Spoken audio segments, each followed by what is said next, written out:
माननीय श्री संदीप कर्णिक, पोलीस आयुक्त माननीय श्री किरणकुमार चव्हाण, पोलीस उपायुक्त गुन्हे माननीय श्री संदीप मिटके, सहाय्यक पोलीस आयुक्त गुन्हे नाशिक शहर यांनी शहरातील पाहिजे फरार आरोपितांचा शोध घेऊन कारवाई करण्याबाबत सूचना दिलेल्या आहेत. पंचवटी पोलीस ठाणे गुन्हा रजिस्टर नंबर 244/2022 भारतीय दंडविधान कलम 379 34 प्रमाणे दाखल असून सदर गुन्ह्यातील निष्पन्न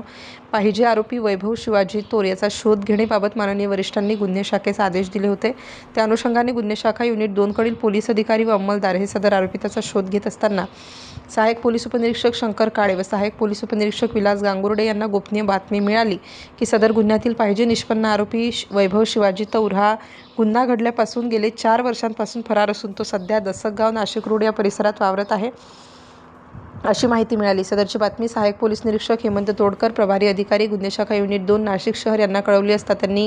गुन्हे शाखा युनिट 2 कडील श्रेणी पोलीस उपनिरीक्षक यशवंत बेंडकोळी, सहाय्यक पोलीस उपनिरीक्षक विलास गांगुर्डे, पोलीस हवालदार प्रकाश महाजन, वाल्मिक चव्हाण, पोलीस अंमलदार प्रवीण वानखेडे अशांनी मिळालेल्या माहितीच्या आधारे दसगाव नाशिक रोड येथे सापळा लावून वैभव शिवाजी तोर याचा शोध घेतला असता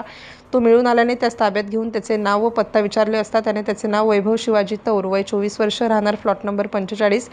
वृंदावन नगर मांगीर बाबा मंदिराचे जवळ नांदुरगाव नाशिक असे सांगितले. त्या सदर गुन्ह्याच्या अनुषंगाने पुढील कारवाई कामी पंचवटी पोलीस ठाणे यांच्या ताब्यात सुस्थितीत देण्यात आले. सदरची कामगिरी माननीय श्री संदीप कर्णिक, पोलीस आयुक्त माननीय श्री किरणकुमार चव्हाण, पोलीस उपायुक्त गुन्हे माननीय श्री संदीप मिटके, सहाय्यक पोलीस आयुक्त गुन्हे नाशिक शहर यांच्या मार्गदर्शनाखाली